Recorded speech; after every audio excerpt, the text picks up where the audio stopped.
Equalify Snippets, a weekly video series, bringing a human touch to web accessibility.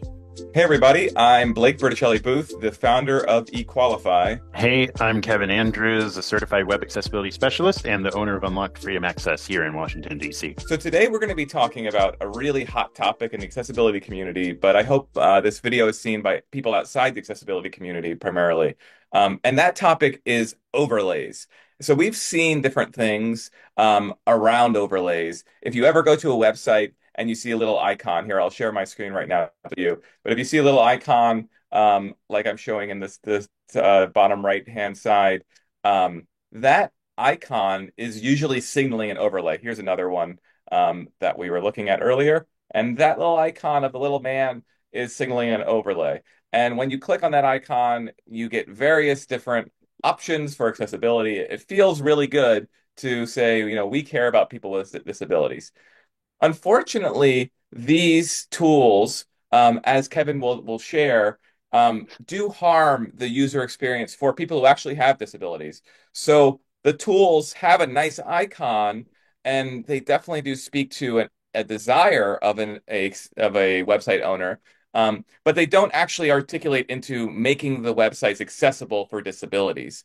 And so, I thought we would have a little conversation on why Qualify doesn't create overlay products and why anybody that we work with one, we kind of discourage.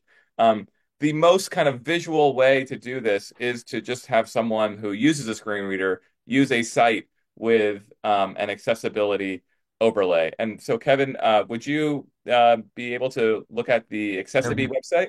So I will preface this by saying there are lots of accessibility overlays out there, many making different claims, and we are not picking on any one of them. This just happens to be the one that we're taking a look at today. There are a lot of different ones out there that behave just a little differently, but we'll talk more about that. So I have Accessibility typed in. I'm going to press enter. Web accessibility solution for ADA compliance and WCA alerts. Press Alt +1 for screen reader mode. Alt +0 to cancel. 4 frames, 13 regions, 18 headings, and 89 links. So immediately before the website even loads completely, it tells you press Alt +1 for screen reader mode and Alt +0, and I forgot what it said. And Kevin, does that help you? No, I get confused. That's a lot of information. Plus, then before it gave me all of even the semantic information, all the headings and frames and links. It's very it feels rather intrusive, right? Like to be told, oh, for screen reader mode, it's very confusing, right? I work in the field here, so I know about these, but just your average user, if you will, would probably be a bit thrown off, annoyed, confused. What? As you heard, it's an alert, right? So you can't get that to repeat. So if I need to hear those instructions again, I'm not totally sure how I'd actually replay that. So I was going to just start to go through this page a little bit, and we're on the Accessibility website publicly, for the public to see. Web accessibility solution for ADA compliance and WCAG accessibility. Same page link, skip the content. So we have the skip link. Skip the menu, same page link. Skip links. Skip the footer, same. Open accessibility. Accessibility options, statement and help button. So here's the open accessibility options, statement and help. That's a button. Party Popper by Accessibility raised $58 million in funds. And they're telling us how they raised lots of money. Page menu, navigation region, list, items, login, new window, use. And so on some of these, I don't see it here, but on some I've seen where they have, like a screen reader mode, you heard it say, I think. And we don't want to have different versions of websites for anyone for any reason. The website should just be built and developed sort of platform and device agnostic, if you will. So that's the whole point of the WCAG standards and guidelines. It really is to kind of try to meet the needs of the most amount of users. Yeah. So let me reiterate that when we're making a website accessible, and I'm going to share my screen real quick if you don't mind. But when we're making a website accessible, a big piece of making that website accessible is having an accessibility statement. And that accessibility statement is way more useful than having a little icon with a little man. The accessibility statement is going to tell you what type of guidelines you're following.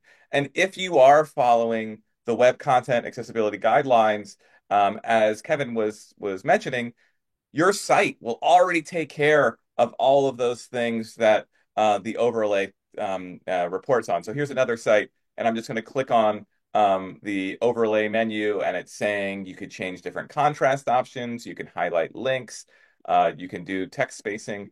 You shouldn't need to do any of this if you follow the Web Content Accessibility Guidelines.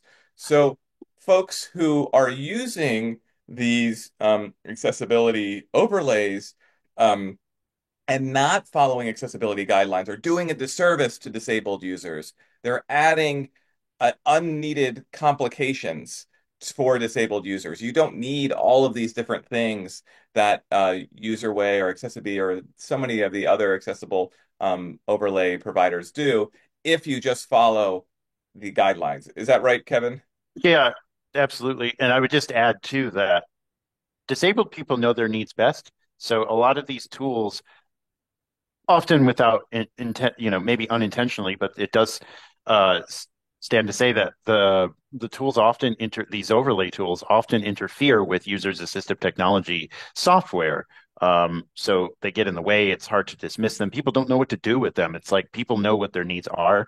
They know how to, enlarge the text or contrast, high contrast mode, whatever it is. A lot of these tools, most of these options are already available to users, and they don't need. And think about if you go to, you're going to have to set these settings every time you visit a different website using an overlay. So that's my take. Yeah, I've heard from other users with different disabilities, and what I've heard that people like, and you've kind of reiterated here, is setting browser specific settings, using the screen readers that they want to use.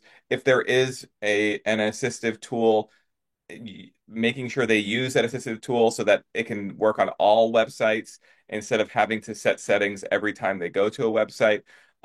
So users really like to have control of a system that they can use Mhm. over many different websites. They don't like to rely on clicking an accessibility overlay and doing that. That's what I hear again and again. Yeah, I would agree. And there are other concerns about, are they tracking and security concerns? Probably a little out of scope for this video, but it does, I should say that Equalify doesn't it doesn't install anything on your computer or on your website. Like it doesn't, we don't do any of that. So just a note. Yeah, and in fact, what we do, I can kind of show you real quick. So I qualify, we scanned a website that uses one of these overlay tools, and no fault of that website for doing it. When somebody uses an overlay tool, they want to show that they are accessible. They really want to signal that they are accessible. So we love to see that people are signaling that. We just think that there's a little bit of a better way to do it. So I scan this website. I'll create a report now for the website. Let's call this website pages. Let's go in here.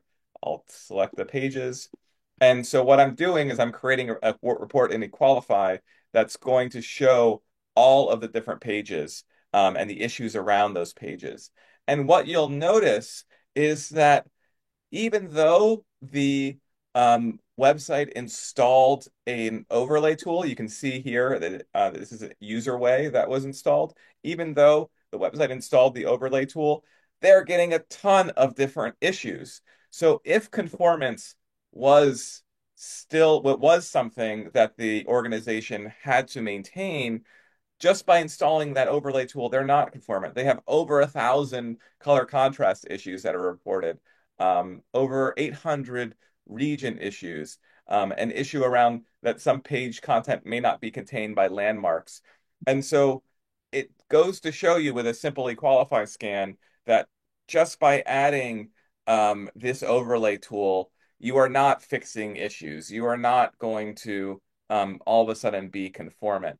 Um, Mhm. Again, that's not to necessarily pick on the website owners or even the overlay tool companies. I believe that everyone is working towards making websites better for people with disabilities. It's just that's not the best way to do it. The best way is to fix the root issues, to work with scanners like Equalify, and to work with people with disabilities and accessibility experts like Kevin to really get to the bottom and fix those underlying issues. Yeah. And then I would just maybe finish out by encourage everyone watching this video to look at the overlay fact sheet. It has a lot of kind of what we've covered and even more about overlays, and how that kind of manifests for users. And then I think as of recording this video, they've got almost 900 signatures. Of a lot of them are dear, friends and colleagues in this field who have signed on about overlays. But do your research, do your due diligence. Carl Groves, a person really respected in the field, has put together some great information about this, and a lot of people have spoken about this. So don't take our word for it. Yeah, and thanks. We'll continue posting videos about key accessibility issues, and hope to see you again soon. Thank you. Thanks. For more snippets, visit equalify.app.